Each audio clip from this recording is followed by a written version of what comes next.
Impasse. I've spent over 30 years arguing about ideas. During those decades, I've learned a lot. I've changed my mind. I've changed minds. Normally, however, arguing about ideas is fruitless. Tempers fray. Discussion goes in circles. Each and every mental corruption that Philip Tetlock has explained rears its ugly epistemic head. You even lose friends. When a conversation goes off the rails, I'm sorely tempted to bluntly assess the other party's deep intellectual flaws. As I repeatedly barked at my mom when I was a teenager, when will you get it through your thick skull that? 2.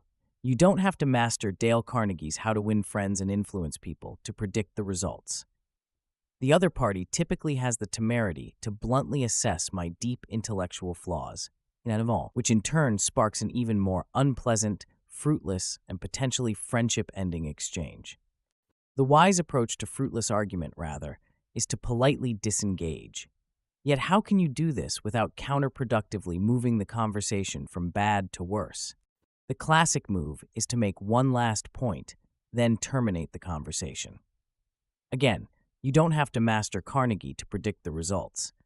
The other side rushes to get in their one last point, and the cycle of suffering resumes. A better approach is to meekly announce, "I can't think of anything else productive to say." Alas, this is still red meat in the eyes of many disputants.